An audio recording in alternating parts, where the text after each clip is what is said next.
ओम शांति। आज सुनते हैं 15 फरवरी 83 के अव्यक्त बाप दादा के मधुर संदेश। आज वास्तव में बाबा के बच्चे मधुबन में खास 3 प्रकार के बच्चे आए हुए हैं। लगता है ये कोई नेशनल कॉन्फ्रेंस के टाइम की मुरली है। बाप दादा का आवाहन किया गया तो उस टाइम पे वीआईपी भी आए हुए हैं, प्रेस वाले भी आए हुए हैं और बाबा के नूरे रत्न तो आए हुए हैं, वारिस बच्चे। तो गुलजार दादी बाप दादा के पास गई और उन सब के लिए मैसेज लाई, संदेश लाई, जिसको एक अव्यक्त मुरलियों में ही शामिल कर दिया गया। तो आज का अव्यक्त बाप दादा का मधुर संदेश इस अव्यक्त मुरली के माध्यम से सुनते हैं। सदा की रीति प्रमाण। आज जैसे ही मैं वतन में पहुंची तो बाप दादा बहुत मीठी नज़र से दृष्टि द्वारा सर्व बच्चों को याद प्यार दे रहे थे। तो आज के इस ईश्वरीय संदेश में बाबा ने 4 बातें खास। कौन सी? चमकते हुए हीरों पर कौन सी 4 प्रकार की लाइट पड़ रही थी। दूसरा, बाप दादा बच्चों की कौन सी आवाज़ सुनकर मुस्कुराते हैं। तीसरा, बाप दादा ने 3 प्रकार के बच्चों को कौन सी 3 प्रकार की सौगात दी। लास्ट, बाप दादा ने गुलजार दादी जी को बच्चों प्रति कौन सा महावाक्य सुनाने को कहा। तो अब सुनते हैं 15 फरवरी 83 का अव्यक्त बाप दादा का मधुर संदेश। सदा की रीति प्रमाण। आज जैसे ही मैं वतन में पहुंची तो बाप दादा बहुत मीठी नज़र से दृष्टि द्वारा सर्व बच्चों को याद प्यार दे रहे थे। बाबा की दृष्टि से आज ऐसे अनुभव हो रहा था जैसे अति शांति, शक्ति, प्रेम, आनंद की किरणें निकल रही हों। 4 चीज़ें बताई: शांति, शक्ति, आनंद और प्रेम। इन 4 प्रकार की किरणें निकल रही थी। ऐसे रूहानी दृष्टि जिससे 4 ही बातों की प्राप्ति हो रही थी। और क्या चीज़ चाहिए? ये 4 चीज़ मिल जाए, शांति, शक्ति, आनंद और प्रेम, बाकी क्या रहा? ऐसे लग रहा था जैसे हम बहुत कुछ पा रहे हैं। ऐसे बाप दादा ने हम सभी बच्चों का स्वागत किया और बोले, बच्चे सभी की याद लाई हो। मैंने कहा, याद तो लाई हूँ लेकिन सबके आवाहन का संकल्प भी लाई हूँ। आवाहन माना सब बच्चे बुला रहे हैं, बाबा आ जाओ आ जाओ।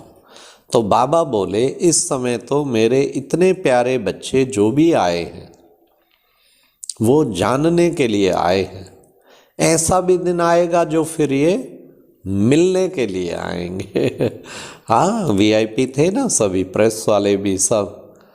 तो वो बाबा को जानने के लिए, संस्था क्या है, इनका बाबा क्या है, इनकी फिलॉसफी क्या है, जानने की इच्छा के लिए आते हैं ना नए लोग। तो सब फिर बाबा ने कहा वो दिन भी आ जाएगा, ये बच्चे बन के मिलने के लिए आएंगे। बाप दादा तो सभी बच्चों का दृश्य वतन में रहते हुए भी सदा देखते रहते हैं। ऐसा कहते बाबा ने एक दृश्य दिखाया। देखो गुलजार दादी कितनी भाग्यशाली है। रोज़ बाबा के पास नए नए दृश्य देखती थी सूक्ष्म वतन में। भक्ति मार्ग में तो 1 मिनट का भी कभी साक्षात्कार करा दो तो अपने को भाग्यवान समझते हैं। और दादी गुलजार को तो वरदान था, रोज़ आना, बाबा के पास जाना और अनेक दृश्य देखना। तो बाबा कहते, ऐसा कहते बाबा ने एक दृश्य दिखाया। क्या दृश्य? अब सुनिए। जैसे भारत देश में भक्त लोग मंदिरों में शिवलिंग की प्रतिमा बनाते हैं, ऐसे वतन में भी एक प्रतिमा दिखाई दी।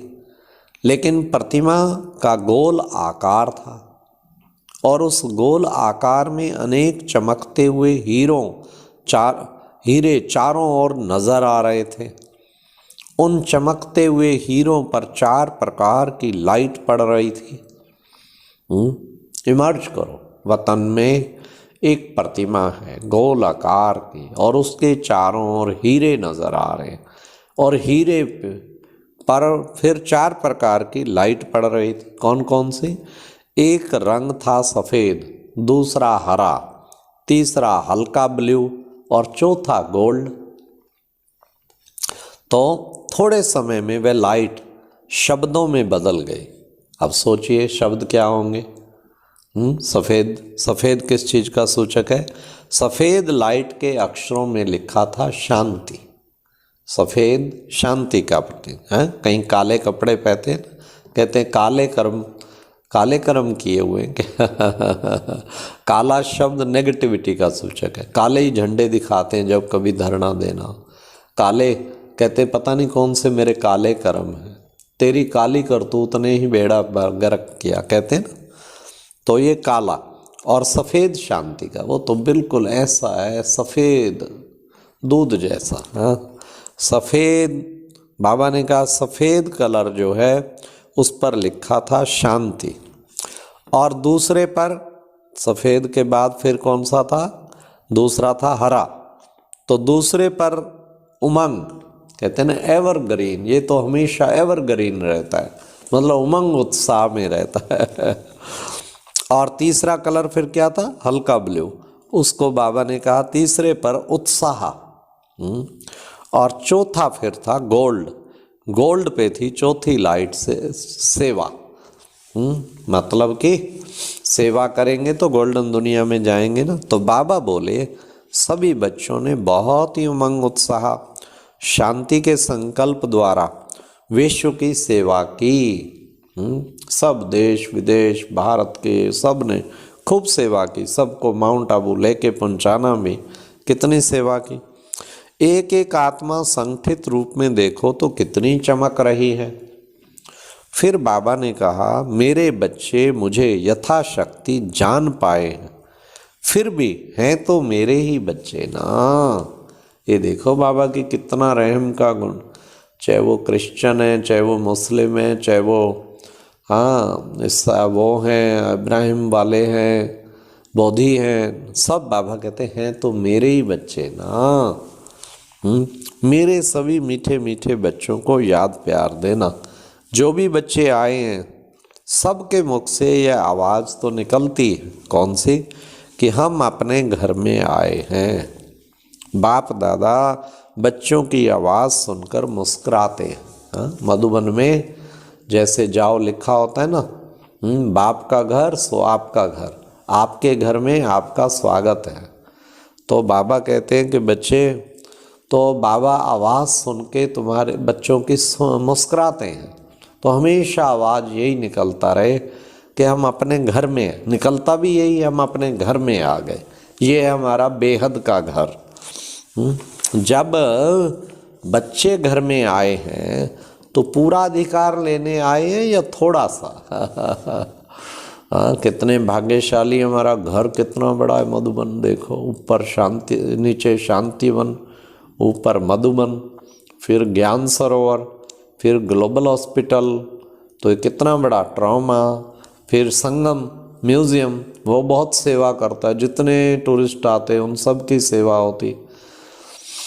तो रोजाना बुद्धि द्वारा इन सब स्थानों पे मधुबन के चक्कर जरूर लगाना चाहिए। थोड़ी थोड़ी देर के लिए भी लगाएं।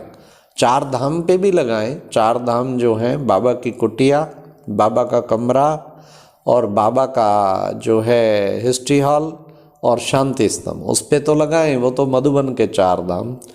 परंतु ये सारे स्थान बेहद के स्थान जो बने हैं, चाहे पांडव भवन, चाहे ज्ञान सरोवर, चाहे शांतिवन, चाहे ग्लोबल हॉस्पिटल और चाहे म्यूज़ियम, इन सब स्थानों पे भी हमें चक्कर लगाना चाहिए। और अभी तो और बनते जा रहे हैं। हाँ, सोना मान सरोवर बन गया है, इधर आनंद सरोवर बन गया है, फिर आप देखो तपोवन बनता जा रहा है। तो बाबा कहते मधुबन में जाना समझो बेहद में बुद्धि जाना। फिर बाप दादा ने 3 प्रकार के बच्चों को 3 प्रकार की सौगात दी।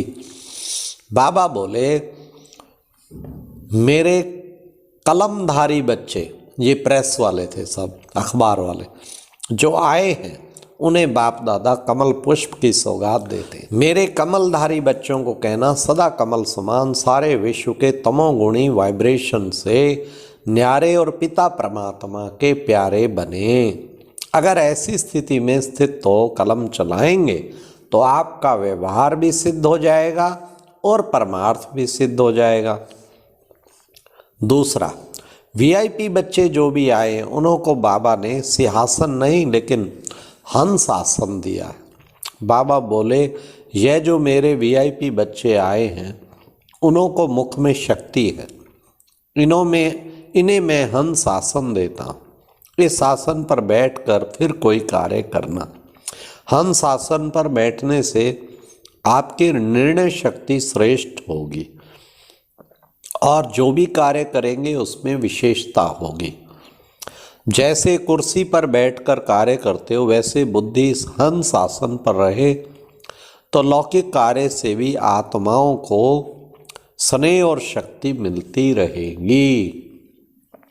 लास्ट, थर्ड, सरेंडर सेवाधारी बच्चों को बाप दादा ने एक बहुत अच्छा लाइट के फूलों का बना हुआ हार दिया। हर एक लाइट पर कोई ना कोई दिव्य गुण लिखा था। तो बाबा बोले ये मेरे बच्चे सर्वगुण धारण करने वाले गुणमूर्त बच्चे हैं। सभी बच्चों ने एक बल एक मत होकर जो यह बेहद की सेवा की है उसके रिटर्न में बाप दादा ये दिव्य गुणों की माला सभी बच्चों को सौगात के रूप में देते हैं। और लास्ट में कहा, सुनिए क्या कहा, सभी बच्चों को बाप दादा के यही महावाक्य सुनाना, क्या कि सदा खुश रहना है, खुश नसीब बनना है, सर्व को खुशी के वरदानों से खजानों से संपन्न बनाते रहना। ऐसे मधुर महावाक्य सुनते याद प्यार देते लेते मैं अपने साकार वतन में पहुंच गई। ओम शांति। और अब यह एक बहुत अच्छी वीडियो भी जरूर देखें।